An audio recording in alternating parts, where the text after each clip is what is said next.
Hello everyone, welcome to the course. My name is Engineer Sajjad Ansari.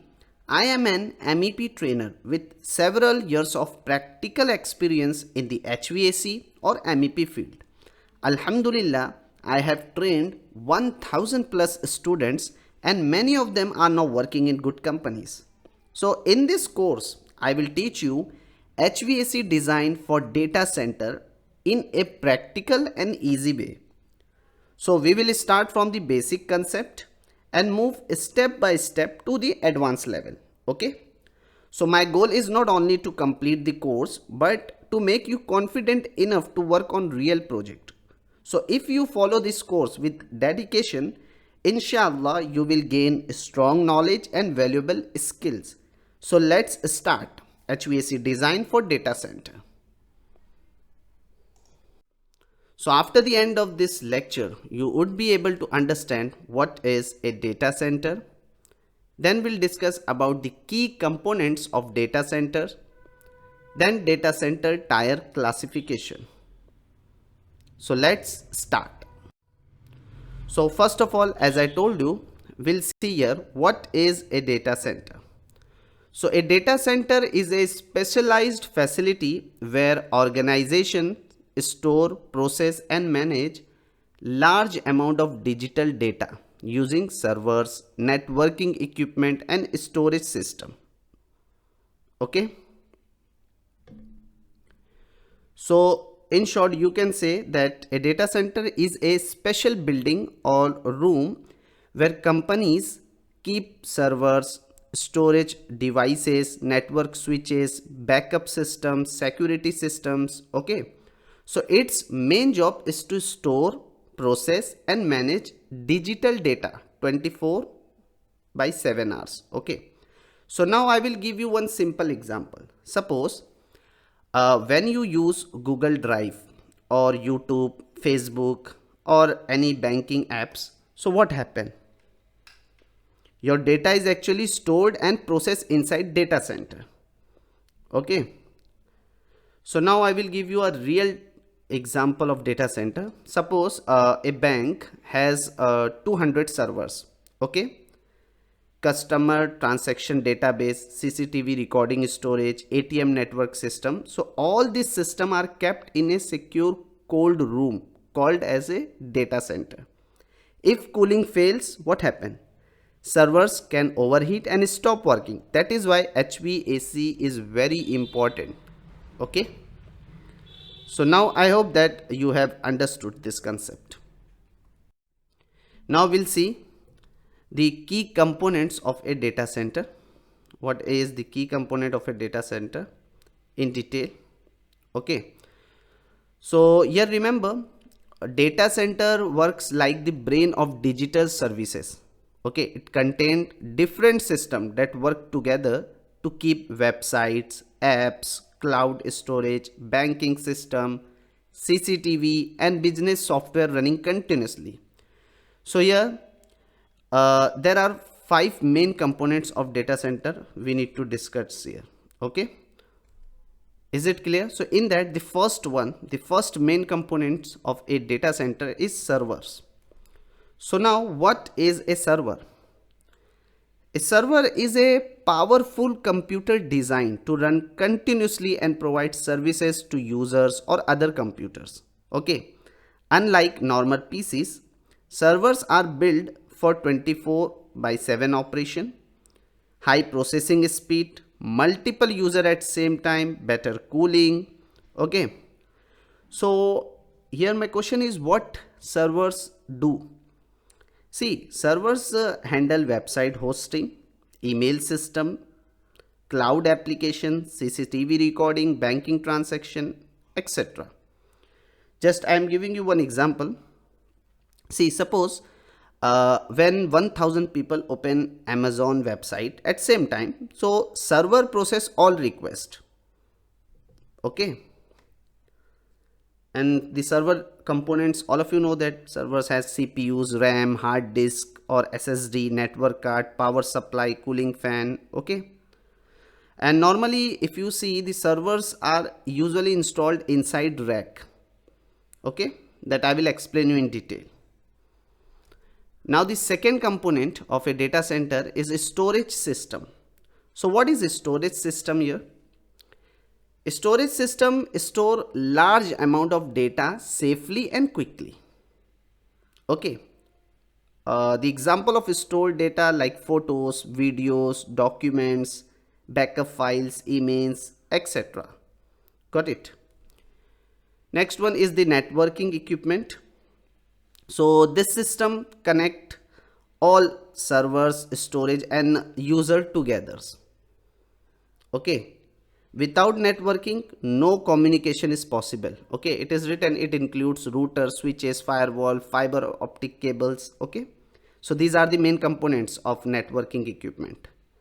Okay. Routers which connect different network or internet. Switches normally connect devices inside same network. Then firewall provide cyber security protection. Then we have a fiber optic cable, high speed data transfer cable. Okay. So these are the components of networking equipment.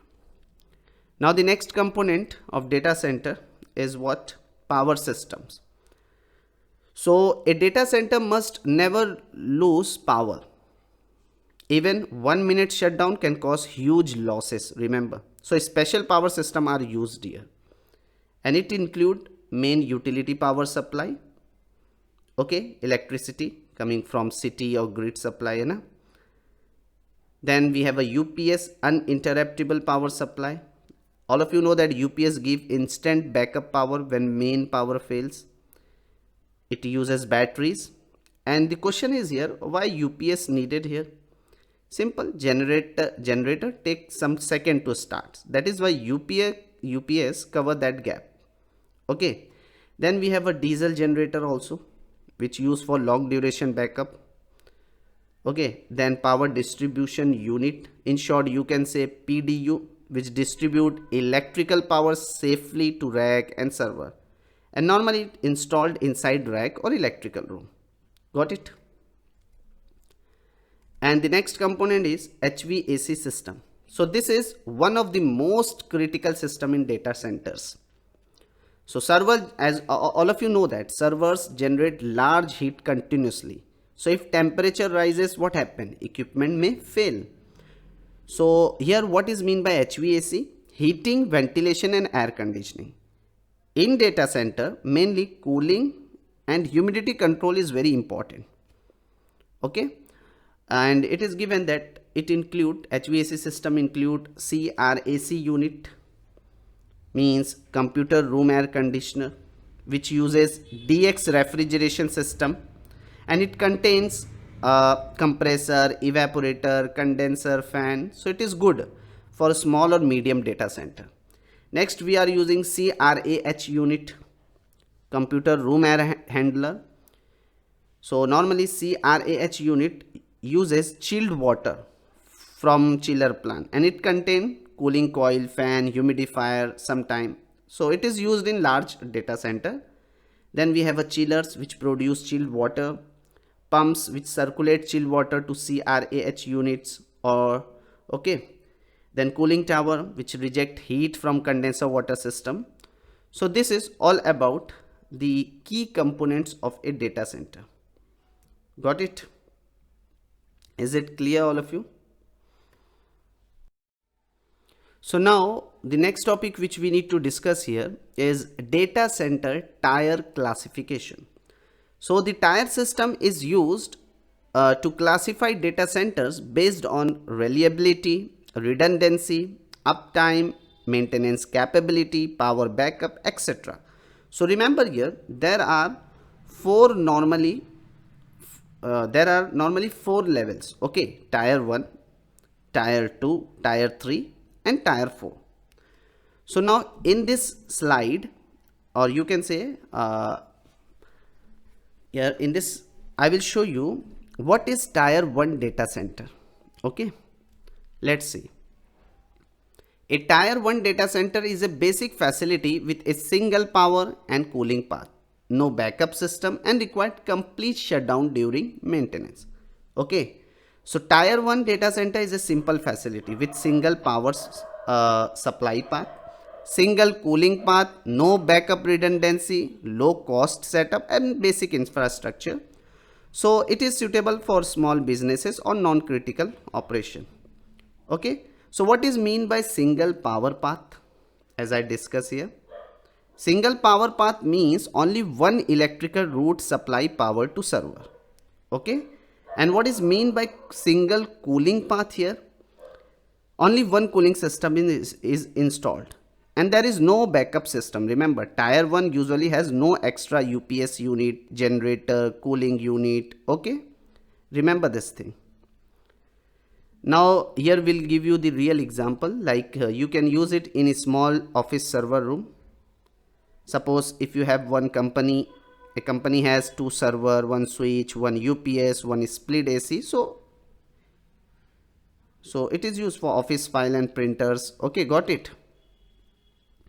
Then you can use it in college IT lab. Suppose a computer lab with the student login server, basic network storage, local software server. Okay. Then for small startup data storage, suppose small startup business store client data, website file, internet database. So you can use it here. Is it clear, this thing? So now what is the benefits of this tier 1 data center? There are lots of benefits. Okay.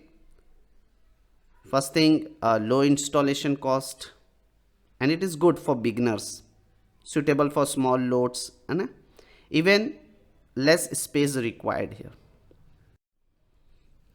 Now we'll move to the next here, tier 2 data center. Okay. So tier 2 offer better reliability because it include backup component, but it still has some limitation. Okay, so here I will show you what is tier 2 data center. See, a tier 2 data center has backup components like UPS and cooling unit, but still uses a single distribution path. So shutdown is required for maintenance. Okay.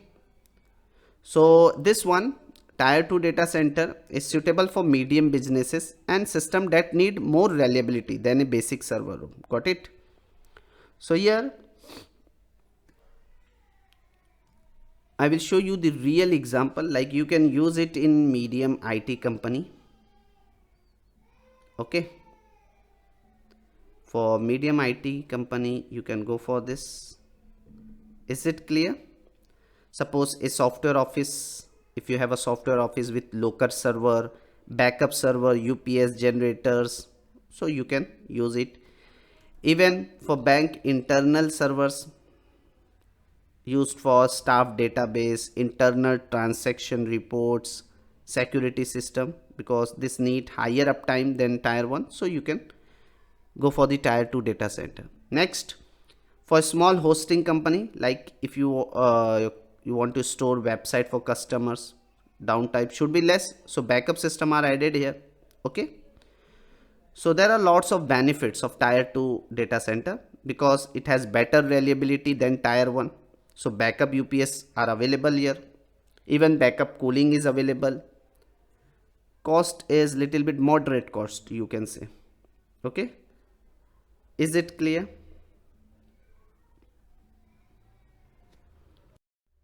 Now the next is the tier 3 data center. Now we need to discuss. So tier 3 is called concurrently maintainable, meaning maintenance can be done without shutting down the data center. Okay, so what is tier 3 data center? See, it is given here. A tier 3 data center has dual power and cooling path with n+1 redundancy, allowing maintenance to be done without shutting down the system. Okay, so remember, tier 3 data center has multiple power path, means dual path available here, multiple cooling path, even n+1 redundancy, and it has high reliabilities. So this is major improvement over tier 1 and tier 2. So here the question is, what is the meaning of concurrently maintenance? This means Any major component can be serviced or replaced while the IT load keeps running. For example, UPS maintenance, generator testing, pump replacement. So system remain operational. Okay. And here one more thing which we need to discuss here. What is this N+1 redundancy means? N+1 redundancy. What is this N+1 redundancy? Remember, suppose if the required number of unit is N, then install one extra unit. Just example, suppose if you require 3 unit, you need to install 4 unit. Okay. So if 1 unit fail, remaining 3 unit is still handle full load. Is it clear? Am I right? So here see the example is given. If you require 3 unit, so you need to install 4 unit as I discussed earlier. Okay. If one fail, the system still work. That is why. So now I hope that this is clear. And one more thing, remember, tier 3 is a popular. Why this tier 3 data center is popular? Because many companies choose tier 3. Because it balances high uptime, good redundancy, lower cost than tier 4. Okay. And it has a strong business continuity. So normally you have seen tier 3 is common for banks, hospital IT system, cloud companies, if you have an e-commerce website. So normally, and it has many advantages. As I discussed earlier, that it has maintenance without shutdown, even high uptime, backup system is also available here, and it is the good for critical operations. Got it? Now the next which we need to discuss is what? Tier 4 data center. Okay. Now I will explain you about the tier 4 data center. So what is it? See here. A tier 4 data center is fully fault tolerant with 2N redundancy and multiple active system, ensuring no downtime even during failure. Okay. Is it clear? Here the real example is given, like Google data centers, Microsoft Azure, Defense and Stock Exchange systems. So this will comes under tier 4 data center. Okay. So this is all about the data center tier classification which we have discussed here. So now the topics which we have covered today, we have discussed what is data center in detail. Then I have shown you the key components of data center. Then finally we have seen the data center tier classification. So hope all of you enjoy the session. See you in next one.